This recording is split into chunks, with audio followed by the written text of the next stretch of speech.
Maybe do better than that. Good morning, everybody. Good morning. All right, great. Hey, here we are again, Realty Executives All Cities, doing our third session on flipping with Mr. Martin Gonzalez. He's brought us some great information. He's taught us how to actually look for the properties, and then he taught us how to finance the properties.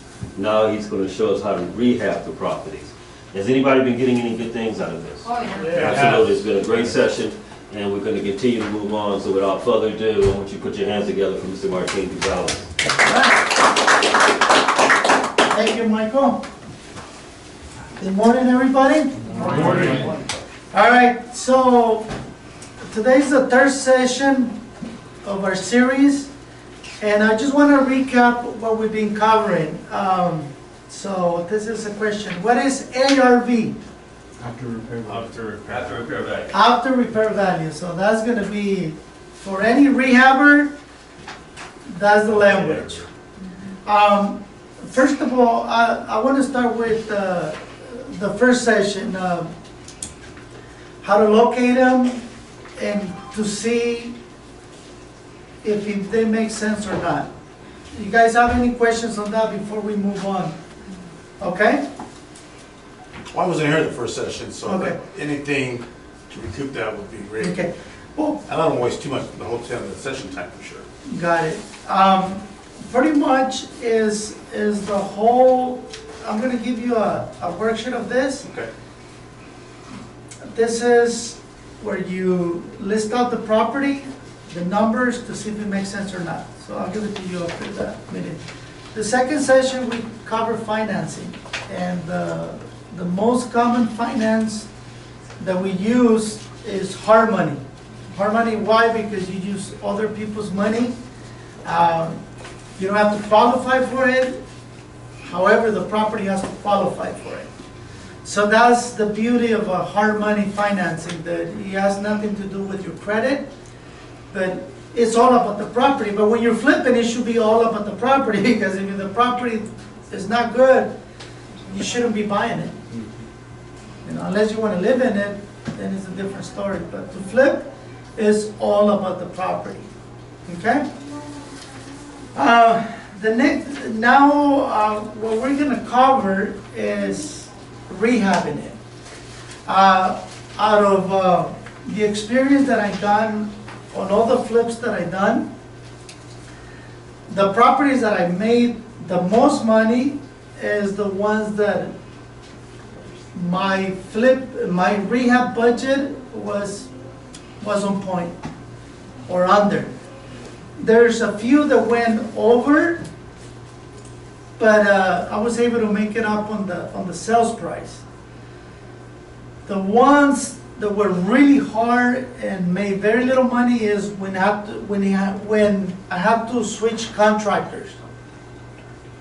That one is it'll kill your deal, because you're gonna pay 2 to 3 times more from a rehab. So that's why choosing the right team, the right hard money, the right contractor is so valuable.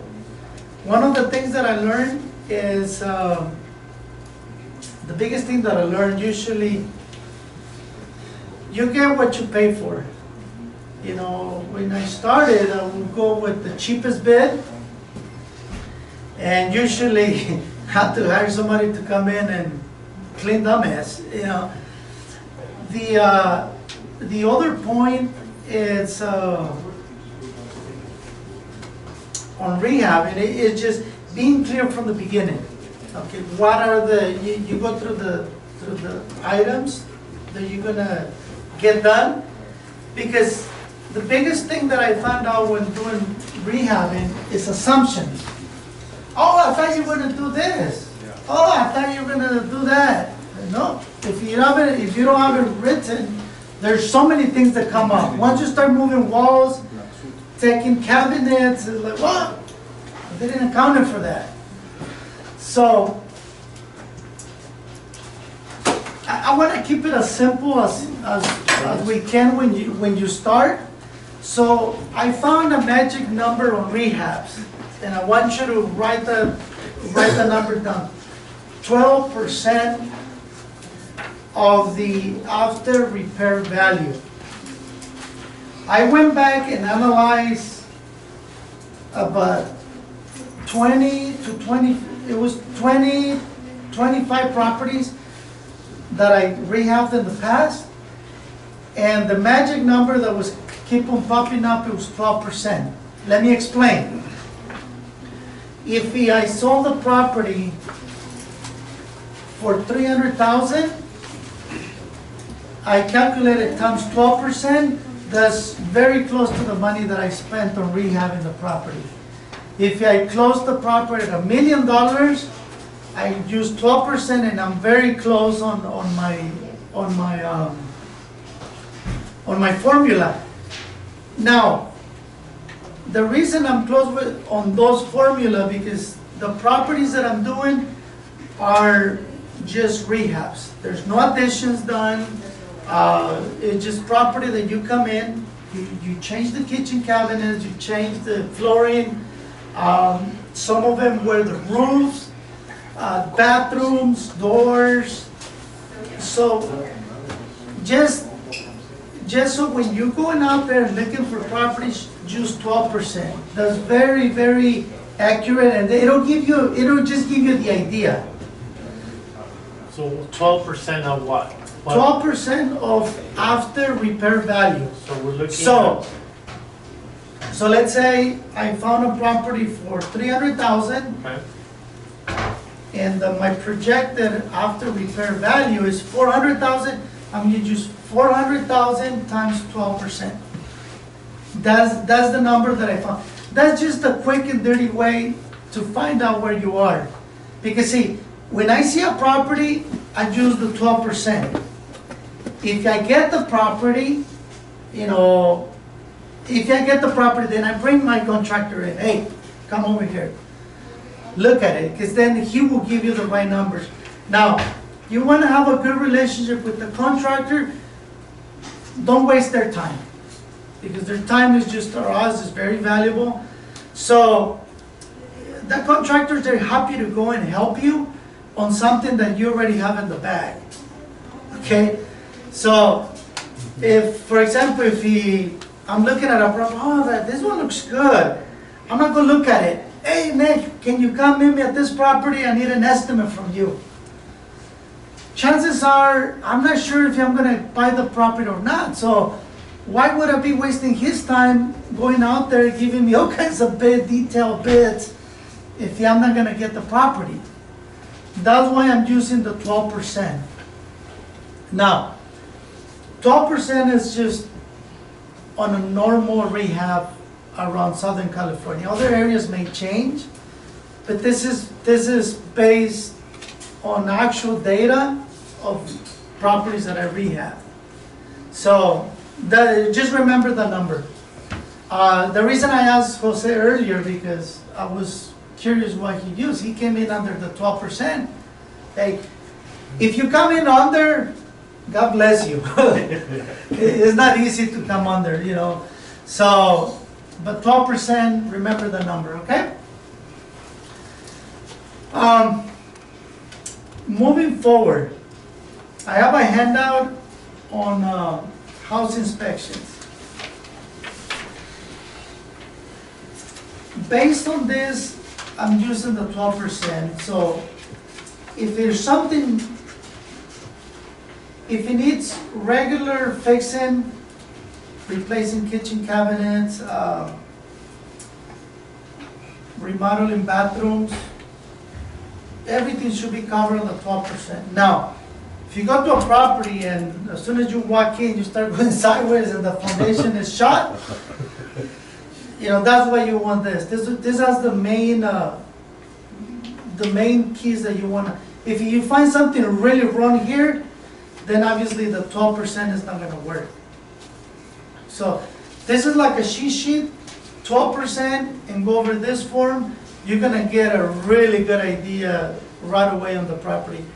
Right now, just because we've been doing this so long, Daryl could just look at the exterior of the property, figure out the year that was built, and he could come in so close to the actual rehab value, to the rehab work that he needs, just because he's done it so long.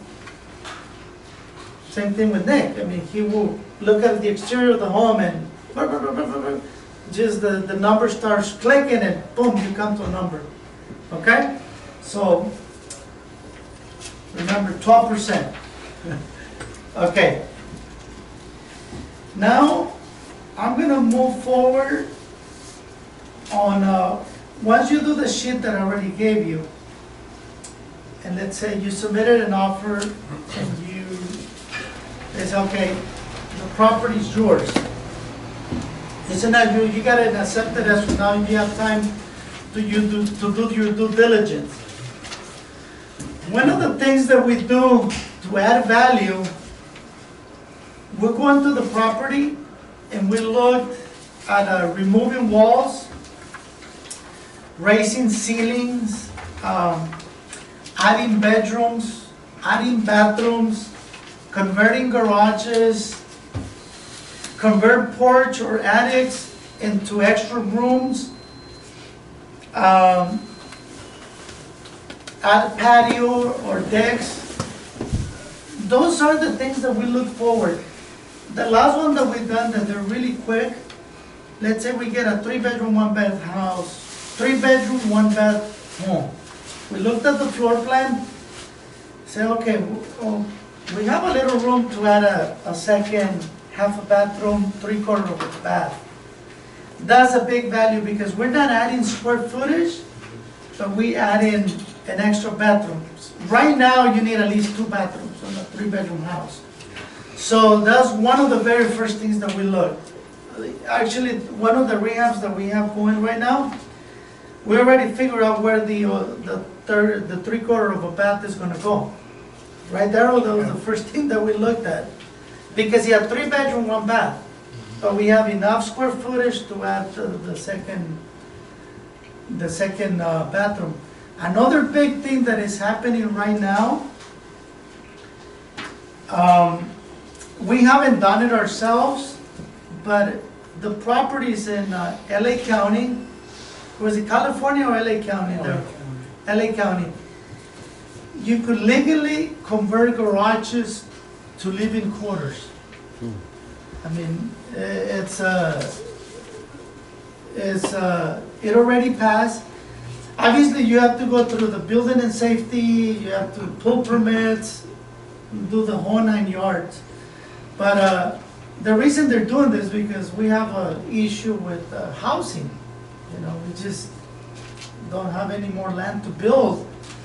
So that's really good news for investors that are looking for added value. On this particular property, we actually look into it, but we decided not to do it just because we want to go in and out fast. And we figured out if we get the permits, you know, we don't have a system for it right now, and might delay us on our target, on our time to close. So I would encourage to look into that. Question, Martin, the added 3/4 bath is outside of the already permitted square footage or within the permitted square footage? That's a really good question, Ronell. It's not. Is it not? And do you guys know why we're doing it that way? Get an You idea? don't have to get permits? You go really fast. Remember, what we're trying to accomplish here is the time from we purchase the property till it gets out on the market. This is what we're using right now with this particular investor, which is Daryl. Now, we have other investors, like Doug, for example. His niche right now is adding square footage outside. The difference is in the timing. So for a rehab that for us would take us maybe 2 to 3 months, 2 months, 60 days. Adding square footage depends how much you're gonna add. It could take you a year, over a year, just to go through all the process, and each city is different. But that's why we have experts, and I'm happy to announce that we have an expert in the house today that is gonna help me come in and go over this, adding the square footage to the properties. You have a question? Yes, I do. So when you lease your property, once you add an extra bathroom, did you list it as a 2 or list it as a 1? I listed as a 2, but I disclose Non-permitted that bathroom. there's a bathroom at the property that is not permitted, and you have to disclose that. Okay, But if I'm a buyer and I'm looking at a property, it's got 2 bathrooms, okay, it's not permitted, but sometimes it's the difference between, would that affect the loan? it's up, no, because it's up to the appraiser. The appraiser's not gonna give her value, but it's gonna give her value, you know, right now, appraisers are giving you the most that they can, Tell me about it. because it's just the market we're in. Yeah. And again, you know, I'm just telling you what's working right now, you know, that, and a year from now, our strategies might be changing a little bit. It always does. But, you know, we're talking about today's market. The basics and the foundations are the same. The tactics change depending on the market that we have. One key, if someone's gonna do that, I think one key is to make sure it gets done right. Because what's that word, good workmanship? Yeah, Quality Workmanship like. Yeah, right. because if it's not, on a FHA loan, even conventional, they make it tear down. It'll be problems on the loan. But if it's, Correct. appraiser sees it, everything good, GFCIs, no problem. Yeah, no problem. So that's real important. You know, it'll be an added value, but you don't want it all. This thing doesn't comply with codes, you need to take it out. So Right. that's what it means. If you're gonna do something, do it right. Right, right. Otherwise, don't do it. And then you're gonna spend money, Good. you know, in vain. Okay, so without further, I would like to introduce Nick. Nick is he's a general contractor. He's gonna tell you the differences between the carpet and paint properties versus adding value. He has built some amazing homes that I've seen personally from the ground up.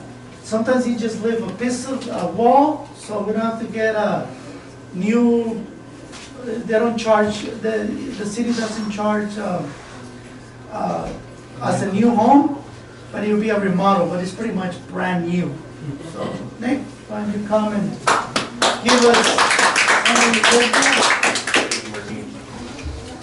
Yeah, Martina and I met up earlier this week, and we kind of figured out some different stages of flips. We call them kind of like a low end, or not a low end, what do we call it, stage 1 flip, where you're coming in, you're basically your paint, your carpet, and you're just updating fixtures, lighting fixtures, and then just dumping it. After that, you're done.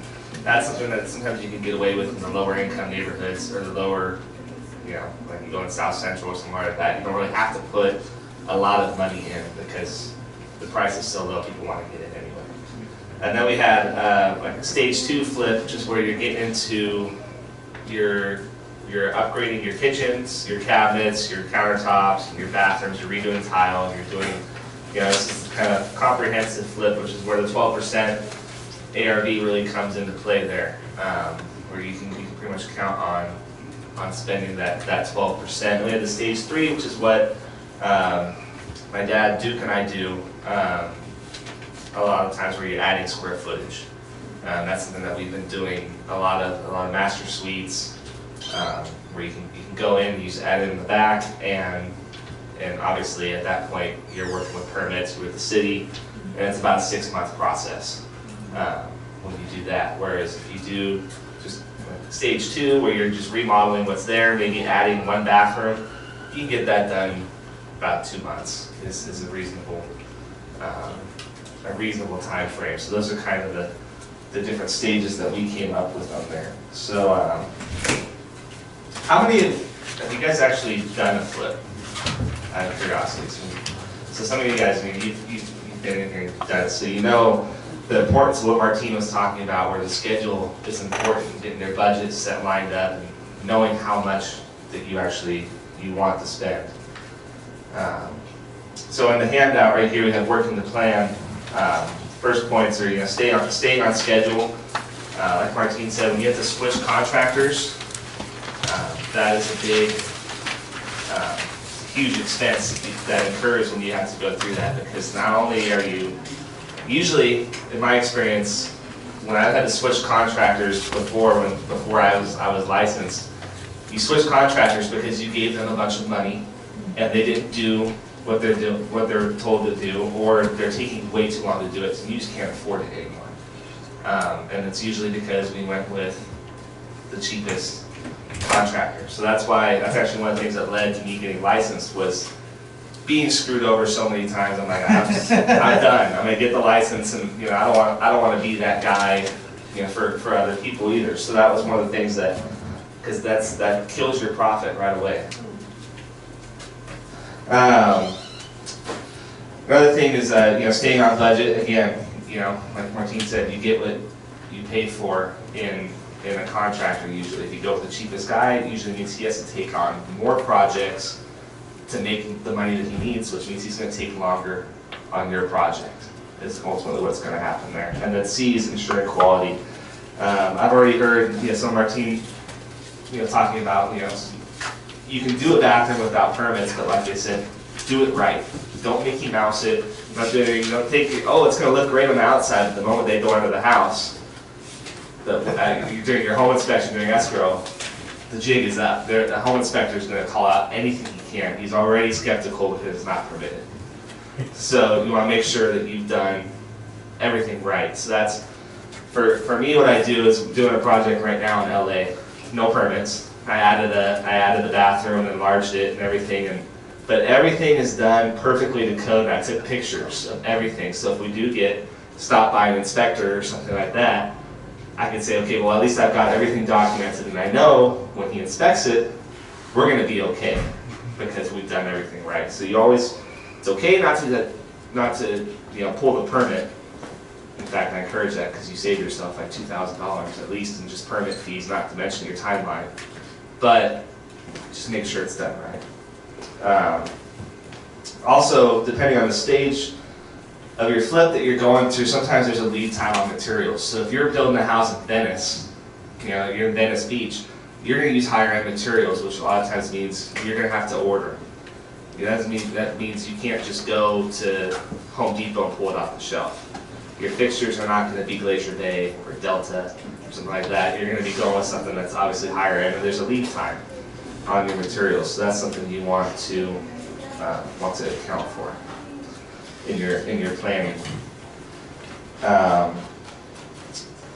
Process of developing a budget. So what you want to do when you're looking at a property, like Martine mentioned, I think he mentioned, looking at the floors. These raised foundation houses that are built in LA in the 20s and the 30s, you can almost always see in the corners of the floors, you're watching the house sinking in the corners normally. So what you'll have to do is just go in and jack up the foundation and reinforce that. That's not going to be covered in your 12% ARV figure. That's extra expense. And then that's not to mention if you get under the house and it's cracked in the foundation, God forbid. Then that's a bigger issue. So when you get the foundation and stuff like that, you want to account for that.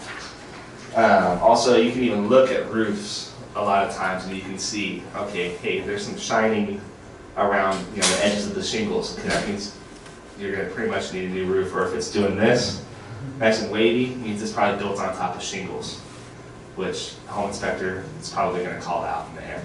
So if I see the wooden shingles underneath, like a lot of times a roof just on top of the wooden shingles, that's something that you just account for. You're probably going to need to re-roof that or get it signed off during escrow, which Martine's pretty good at. I think we've gotten away with that a couple of times.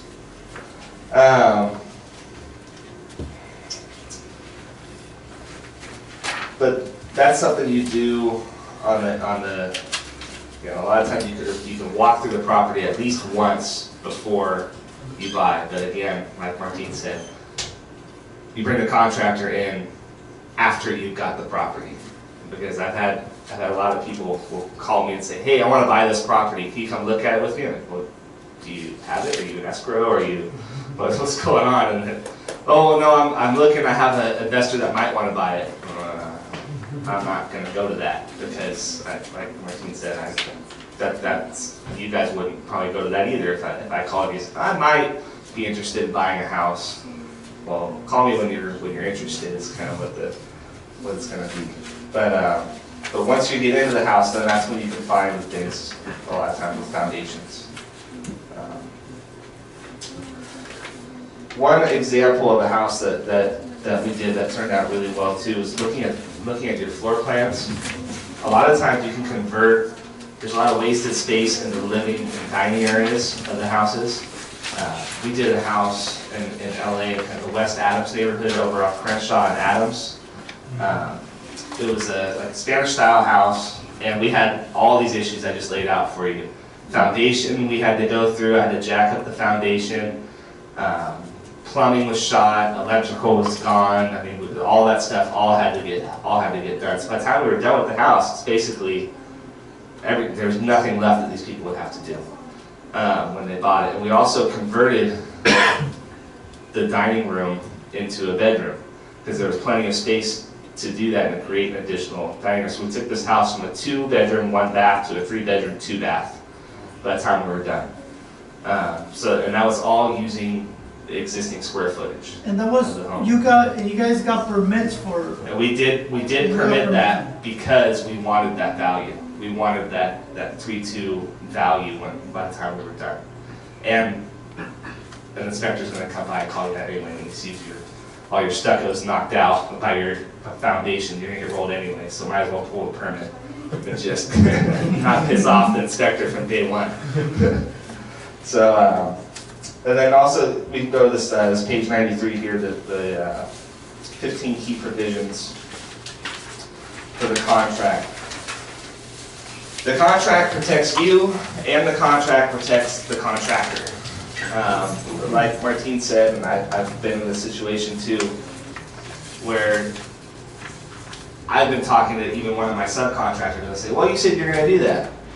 Oh no, that's going to be an extra $500 or whatever. So you always want to get it written on paper, exactly what's going on there. So, you want to get basic information from the contractor. You want an actual invoice, the license number.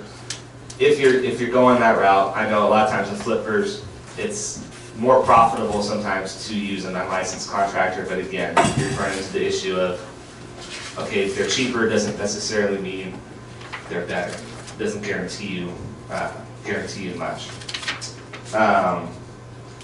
On number 1 here, I saw on this form, it said contractor social security number. That was for the 1099 at the end of the project, so that way you guys don't get taxed on that. If you're a corporation, then you can assign it. So you're looking for either their corporation information or the contractor's social information, so that way you're not paying the tax he is.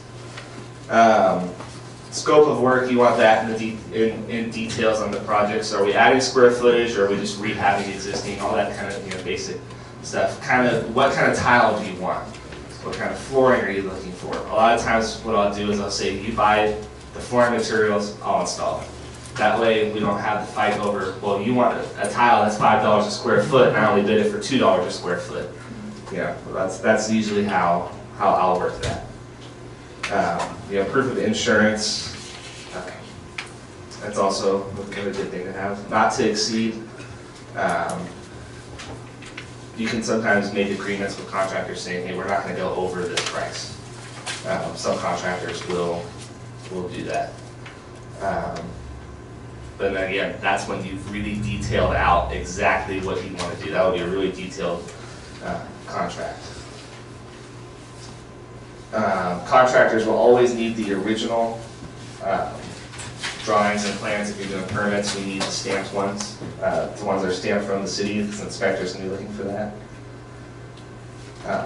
In detail, you want to go into detail on change orders. I hate that word. I call it a 4-letter word. Whenever we were, I was like, don't say change order. No, I don't like doing it. Customers usually don't like them. But you wanna make sure you're detailed on that, because it protects you and it protects the contractor. You wanna make sure you're detailed with that. Compliance on zoning, permits, and inspections. So different counties or different cities in LA have different zoning rules. You can only build so high, you can only, you know, sometimes there's dumb rules like you've got to paint the water heater enclosure. It can't be just metal. You have to paint it. The inspector's gonna make you paint it. Or just dumb stuff like that. Or how high, like I said, how high you can build, how close to the property line you can get, all those kinds of things. You want to make sure that you're double checking the work on that, because sometimes depending on who you hire, they might stick you with that. Oh, well, I'm sorry, I built it according to plan or whatever. Well, you know, you gotta make sure that you're also checking that stuff too, making sure that everything's in compliance with permits and stuff too. Cleanliness, cleanup. Neighbors get pissed when contractors make a mess. You don't want neighbors pissed. So make sure you're contracting, or you're staying in contact with your contractor on just the cleanliness of the job. Make sure he's getting trash out. If you open up that back gate and the big trash heap is there, neighbors just, they don't want to look at that. And the last thing you want is a neighbor upset with you on your project, because then the city gets involved and that's no fun. No fun for anyone. Mechanics liens. Make sure before you sign a contract that you've got all the information that you need on there. A contractor is legally supposed to disclose the mechanics lien policy and everything in the contract. If he does not do that, then legally he can't pull a lien. From my understanding, I'll talk to Bruce about that. But or contact your own legal counsel on that. But legal, according to how we're educated as contractors, if we don't put that in, we can't pull the lien. If we have not given you adequate warning, we can't do it. Warranties, a lot of times you're flipping the property, but you are liable after the flip for a certain amount of years, correct? Yeah, Depending. Right. Yeah, so depending on the scope of the work, if you're doing additions, I know for sure another contractor is still liable. Dispute resolution, that's more, hopefully you don't get to that point, but that's something that usually you get to figure out yourselves between disputes. And then termination in the agreement gives you the right to terminate the breach of contract. So that's, hey. That happened to you on the 2 projects. Yeah, and with 2 projects right now, I'm just finally finishing because we had to raise the money to finish them after the contractor ran off with the money. And basically what happened was failure to meet standards on timing and quality and workmanship. So not only did I have to fire this contractor, this is the contractor that led me to get my license. Yeah, so thanks to him, we got the license and we got everything moving. But we had to redo most of the work that he did. I think everything, all I didn't have to redo was the frame. I had to rip out all the plumbing, about half the electrical, and start over. So that was a big deal. And that was the guy that was saying, well, I'm gonna put lien on your house if you fire me. Well, no, you can't because you didn't disclose that.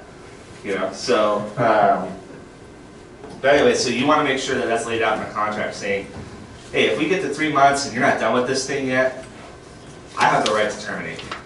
That's what, you know, because it keeps everyone safe. It keeps you guys, it protects your investment. Because if you're financing with hard money, every month that goes by, that's money you're not getting back. So you want to make sure you protect yourself. And then a lot of guys, if they're planning on running the game with you, on taking the money and running, or taking the money and then just taking their sweet time on your project, they're not going to sign an agreement for something like that. They're going to see that, I don't want to deal with this. So that's something that will protect you guys in the long run when dealing with contractors. So, open up to questions. Yeah. You guys have any questions with that, or? I have a question on the roof.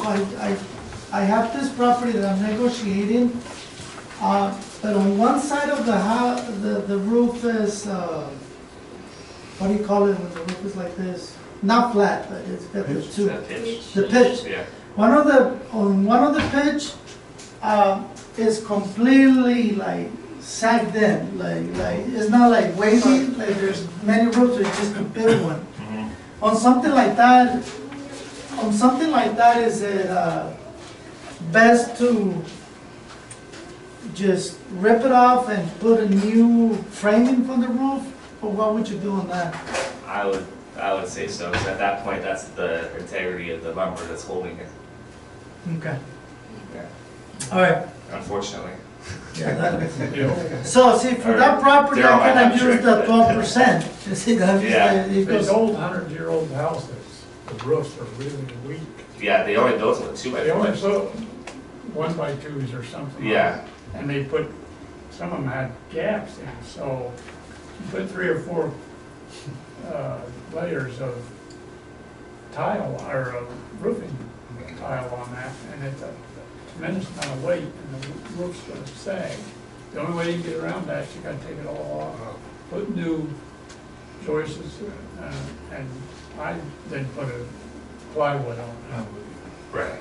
Then re-tile it. Cause they're gonna get you, if they walk there and the roof's sagging and Yeah. that's all you're this. gonna have a tough time selling, or you're gonna have to take the lesser price, so you might as well make sure you do the roof. That's something you can spot before you buy the house. Yeah. So, see, those are visible, things that I'm already taking into account. Now, everything that he went over, I guarantee you, some of those things are gonna happen on any given flip. It's gonna happen, and you know, the reason I brought him, because it's not somebody that just read a book. He's gone through several flips, and we have good stories and bad stories. But All this hair everything loss right happens. here, that's all from flipping. Daryl, I'm surprised you have a full head of hair. It turned gray. Yeah, you're right. Okay, It used to be dark. gray hair is better than no hair. Question, you mentioned, after the sale, Yes. somebody's liable for a few years, is that the contractor or the owner? You know? That one, I've heard different things on, if it's permitted and everything, and it's usually the contractor takes on some liability on that, for his work. Yeah. But then that's also something that the new owner's gonna have to kind of You try know, to pursue. I have an answer to that. Depends how good of your attorney is. Yeah, it's gonna be. It kind of boils down to that, but usually when something of that matter happens, the first liability goes out to the owner, because he was the one that sold it. But then the owner could go say, well, it was really me, it was the contractor, and I paid him for it. So it's like a chain, but usually that's the chain that it goes to, from what I've seen. What about the home warranties? Do they? Home warranties will cover some of the issues, but with the home warranties, you have to make sure there was a home inspection done. And if it wasn't caught on the home inspection, then, yeah, it could help you. But let's say there was a home warranty on the property, said, oh, there's a problem with this. And seller's like, I'm not gonna fix it, I know there's a problem. I'm not gonna fix it. Then it doesn't cover the home warranty because it was disclosed. There wasn't something that was not disclosed.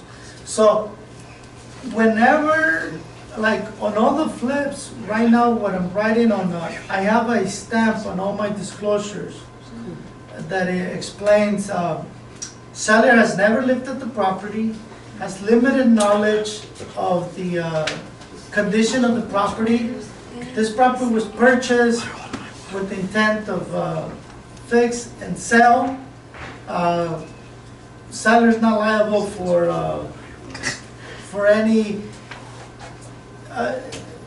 well, buyer is pretty much boils down to buyer to investigate, hire the proper contractors, inspectors to look into the property. Because problems are gonna show up, and if you wanna stay out of trouble, disclose. Everything disclose. Because somebody cannot come back and say, hey, you didn't tell me that. Most of the lawsuits in real estate has to do with not disclosing. Now, lawsuits are gonna happen. Believe me, people are out there, we're in a sue-happy state. And, it doesn't require merits in order to do a lawsuit. So there's people that actually make a living doing that. And, but for that, on August 16th, we have a great class, guys, and we have a way to protect us from that. So I'm looking forward to see. That's a whole different issue, but we're gonna be giving you the training on that. August 16th, 11 to 12. Write it on your calendar. Right? I want you all to be here. That's gonna be very, very important. Because we wanna be able to, our company prides on education and giving the information out there of what's happening with the market. So we'll be more successful in selling our homes. So, any other questions about construction? Yeah, if you, let's say you went into the home after you bought it, and you see there's like crack in the foundation, like up to how long do you have if you want to do something about it? That's a legal question. You want to come back for August 16th? Don't miss the class. Yeah, don't miss the class. It's gonna be. If there is a problem on a foundation, how costly could that be? That's a really good question. Foundation, just so you know, foundation, it could be a small problem, but a small problem you could turn it into a huge problem. For example, there's a crack in the foundation. A lot of our foundations, they're already cracked, and if you're a buyer and said, oh, there's a crack in the foundation, I'm not gonna buy the house unless they put a new foundation. You're never gonna buy a house. Because a lot of the properties have the problem. A lot of the foundation problem, it could be fixed by lifting the foundations and redoing the foundation. And if you do the labor that it takes, it's not expensive. But the problem is when somebody doesn't understand or don't have the proper information to understand what can you do to fix a foundation. Because some people automatically say, oh, the property is not good, you need to tear it down and put a new foundation. So what would be a good, like on those old foundations that only one side of the property is sinking, what would you do? Like, how would you tackle something like that? First, you got to determine if it's an issue of the cripple wall between the concrete and the framing on a raised foundation house, or if it's actually that the foundation has split and it's then sinking into the ground. If it's split and then you're sinking into the ground, there's ways of you can underpin it, which is basically you basically add foundation around it to stop it from continuing to sink. I've done that on a project, and then we just leveled out using the framing. We jacked up the house and then basically we lifted it and then reframed under there, and that was deemed acceptable. So that's one way you can do it. Sometimes I'll see like erosion, where like again that house Hillcrest in West Adams.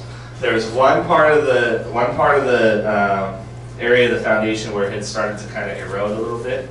So we caught it and we were able to just do a repair and just basically just refloat it to stop it from continuing to erode. Because a lot of these homes, like Martin said, you can't go under a house and find a house that has not cracked somewhere in the foundation. The house is going to settle. It's going to do that. A lot of it is just settling. But when you do see erosion or something like that, if you can hit that before your home inspection, it prevents a lot of alarmist issues from home inspectors. Yeah. Because home inspectors, anyway. That's a very good point. One of the things that we were finding on almost all of the home inspections, they will come back and say, oh, the foundation is is dirty, there's trash. So one of the checklists that we started doing after the job is done, just to go and look under the foundation. A lot of the times there's trash, and if there's an issue like erosion or there's a post that is what do you call pier post? What are those called? Yeah, pure block. Pure block, if it is not right, fix those things before, because see, foundation is such a gray area that it could be, it could be a simple fix, but the moment you hear foundation, you think, oh, this doesn't work, it's all out. It's like cancer. Yeah, exactly. So that's something that you want to tackle before you put it on the market, because that issue is going to come up, and it's going to come up and bite you, and it's going to cost you money, because you're going to scare people off. So do your work right. After we've done so many, now we know a lot of the inspectors, they're going to come up with something, but the big issues, take care of them. Take care of them, because that's going to really screw up yourself. Just one last question. So let's say you're not gonna flip a home, but you get a seller. Would you recommend a pre-sale inspection? Is like, let you hire somebody to do an inspection of the property to see how the property is, and we can do any small fixes before we even offer it? Absolutely. Is that Absolutely. the case where you hire like a contractor to do that pre-inspection? Yeah, you hire a contractor or a home inspector, because it's gonna be done anyway, so you wanna, it's like, a lot of the sellers, when they find me on the value, I say, well, okay, why don't you order an appraisal and get it done? And then you know where we are on the value. Same thing with the repairs. You might tell them, look, you want top dollar? That means the buyer's gonna wanna have the property, a good property. So hire a home inspector. The issues are gonna come up no matter what. Just like the list of items that when you hire a contractor, they're gonna come up. When you do a purchase or sell a home, they're gonna come up. Appraisal issues are gonna come up. Home inspections issues are gonna come up. So if you're able to tackle them from the beginning, it's a much, much smoother transaction you're gonna have. We've got 5 minutes. If anybody has any more questions? Actually, I believe that if you are going to do a flip and you are not cheap, you are not trying to cut corners, and it gives you less headache at the end of the sale. What happens is that some people want to cheat. You see a faucet for $2, but you see another one for 15. It's really not much different, but it might make you sell the property faster. So always look to put mostly, even if you can put high-end stuff, put the middle-end stuff. That way, even if you have a foundation problem, this buyer is going to so fall in love with the property. They're going to tell the inspector, yes, I know it is, but I want this property because of what they see. When I look at properties, when you flip, you have to look at it as cosmetics. Most of the time, the buyer is what they see. That's what they go with, not what they don't see. And you can take, before you flip, before you fix the property, if you take a buyer to that same buyer that wants to buy your property, after it's fixed, if you take them there, they don't want that property. And I've experienced that before. Trying to sell somebody a property, it's not like we wanted to flip, we were just going to sell it to the person. The person said, no, I don't want the property because of the shape it was at that time. After we fixed it, that person came and paid almost $70,000 more for that same property because of the painting, little thing, painting the outside, changing the window. So Thank you. It really depends on. We have an announcement because we almost we're out on time, so we have an announcement. Michael, you want to come in?